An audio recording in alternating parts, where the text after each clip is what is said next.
Now, deafness is, as you said before, it's something that you can overcome in different ways. Some of them can hear again, and some people go on to other methods like sign language. Can you just tell me, what are the options that a person that is suffering from this, or a family whose children are suffering from deafness? What are their options in, let's say, surgery, and also if surgery is not an option?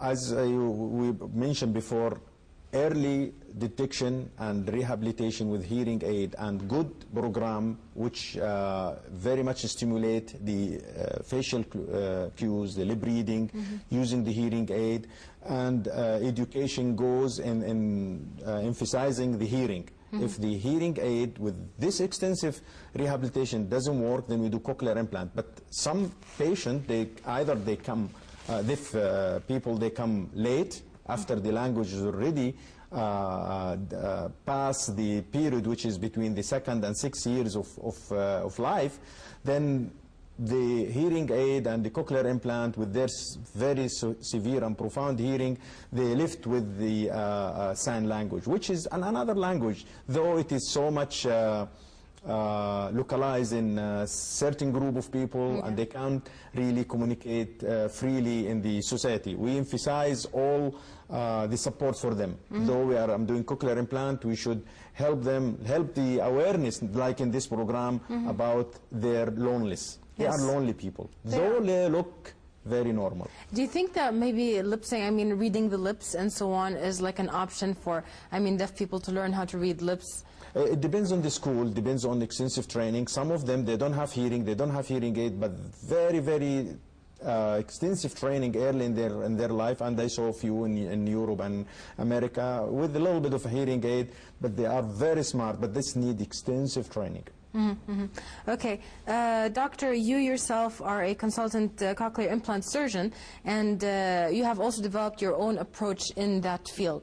Can you tell us about the original approach and how you alternated it? Well, actually I have some slide with me, but the thing is I don't want to get the audience to very much affected with the field of surgery.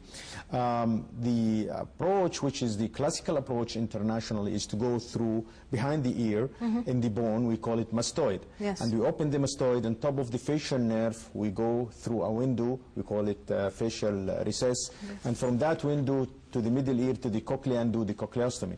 So there is a risk, though it is 1 to 2%, is low, but you put in mind this will add, if it happen a second disability, then there is people ahead of time, they develop transcanal approach, and then this is direct to the ear, away from the facial nerve. It has its merit, and it is going to be accepted more and more now in the ear surgery for cochlear implantation. And I heard that, I know that you have also Professor Hassler with us from Switzerland. Hopefully we could get him he could have some say, because he is by himself is very well known in Europe, and he had a similar approach to mine with some differences, but all through the ear canal. But basic principle is to know how to do the classical approach before you go for any modification. This is number one. Number two, surgery is a part. Most important part, as a matter of fact, as we show you at the end of this show, how is the performance of the children, and that depends on people behind the screen, which are the teacher, the speech specialist, as well as the audiologist, because those, they do a lot of work on the children. It's a multidisciplinary team. Multidisciplinary. You need the surgeon to be good, perform it without risk, without problem, as well as the, so it's a teamwork. If you find a surgeon who do only surgery, not the others, then you know there is a big problem.